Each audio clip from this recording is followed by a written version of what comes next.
वो जानना चाहते हैं कि युद्ध में क्या हो रहा है।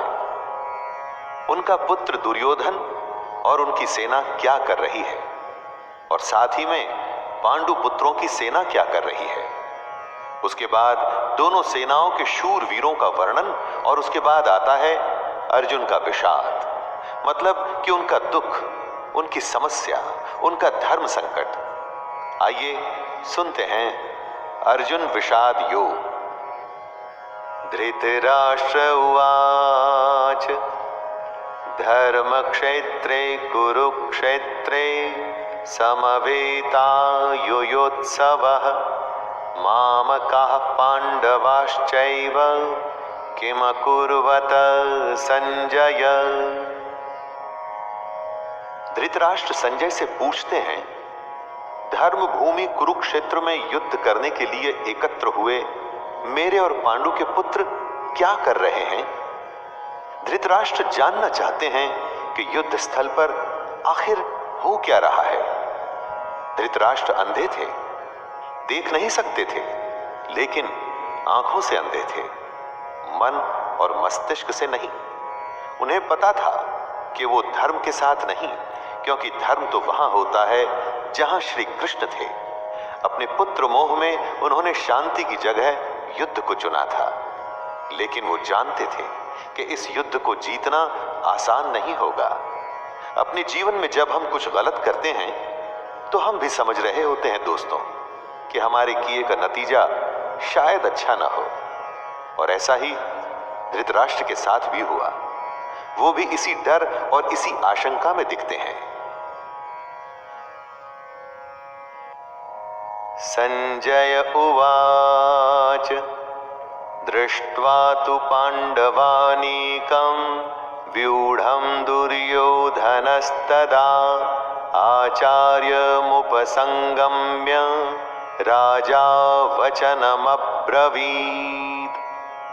संजय आंखों देखा हाल बताते हुए उत्तर देते हैं, हे राजन, दुर्योधन पांडवों की सेना के व्यूह को देख रहे हैं और ये बात गुरु द्रोणाचार्य को जाकर के कहते हैं। संजय को दिव्य दृष्टि प्राप्त हुई थी। वो युद्ध से दूर होते हुए भी युद्ध को देख सकते थे। वो जो देख रहे थे वही बता रहे थे। इसमें वो अपनी तरफ से कुछ भी नहीं कह रहे थे, सिर्फ आंखों देखा हाल बता रहे थे युद्ध का। यानी जैसे हम लोग रनिंग कमेंट्री सुनते हैं, बस इसी तरह समझ लीजिए।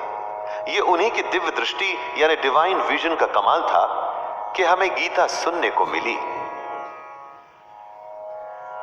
पश्यैतां पाण्डुपुत्राणाम् आचार्य महतिं चमूं व्यूढां द्रुपदपुत्रेण तव शिष्येण धीमता। हे आचार्य, द्रुपद पुत्र धृष्टद्युम्न आपका ही बुद्धिमान शिष्य है। पांडु पुत्रों की ये बड़ी भारी सेना की व्यूहाकार रचना धृष्टद्युम्न ने ही की है। व्यूहाकार रचना का मतलब हुआ कि किस विशेष तरीके से सेना के योद्धा खड़े हैं। एक ऐसा व्यूह जिससे उस सेना के बीच घुसना असंभव हो, और अगर कोई उसमें घुसने में सफल भी हो जाता है तो कभी बाहर ना आ सके। दोस्तों, जब शत्रु या समस्या को हम देखते हैं तो वो हमें बहुत बड़ी और विकराल दिखाई देती है, और मन में ये डर भी रहता है कि कुछ कर गुजर के अगर हम इसमें घुस भी गए तो क्या होगा, क्या हम बाहर आ पाएंगे, क्या हम जीत पाएंगे। ऐसी ही सोच से दुर्योधन भी गुजर रहा है।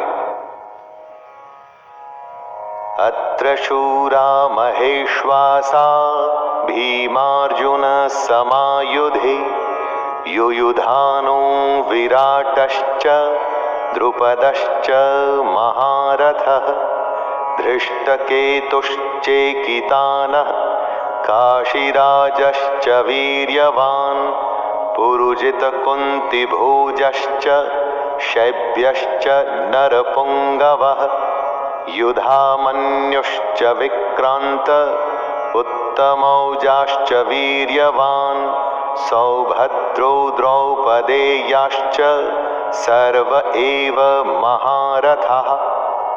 इन 3 श्लोक में दुर्योधन पांडु पुत्रों की सेना के महान योद्धाओं का नाम ले रहा है। जब भी युद्ध होता है तो आप अपने सामने खड़ी सेना, उस सेना के योद्धाओं को जांचते और परखते हैं। वैसे ही दुर्योधन भी कर रहा है। दुर्योधन द्रोणाचार्य से कहता है, बड़े बड़े धनुषों वाले तथा युद्ध में भीम और अर्जुन के समान शूरवीर सात्यकी और विराट तथा महारथी राजा द्रुपद, धृष्टकेतु और चेकितान तथा बलवान काशीराज, पुरुजित, कुंती भोज और मनुष्यों में श्रेष्ठ शैब्य, पराक्रमी युधामन्यु तथा बलवान उत्तमौजा, सुभद्रा पुत्र अभिमन्यु एवं द्रौपदी के 5 पुत्र, ये सभी महारथी हैं। इससे हमें ये पता चलता है कि चाहे शत्रु हो या शत्रु की जैसी समस्या, उसके बारे में सब कुछ जानना चाहिए।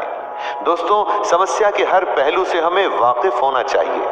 समस्या के हर पार्ट, उसके अंग के बारे में मालूम होना चाहिए, जैसा कि दुर्योधन भी कर रहे हैं।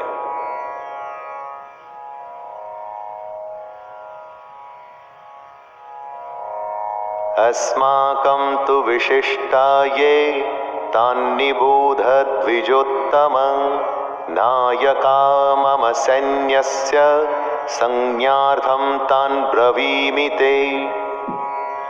दुर्योधन आगे कहता है, हे ब्राह्मण श्रेष्ठ, पांडवों की सेना के योद्धाओं को तो आपने देख लिया, अब अपने पक्ष में भी जो प्रधान हैं उनको भी तो आप समझ लीजिए। द्रोणाचार्य की जानकारी के लिए शत्रु की सेना के बाद दुर्योधन अपनी सेना के जो जो सेनापति हैं उनके बारे में बतलाता है।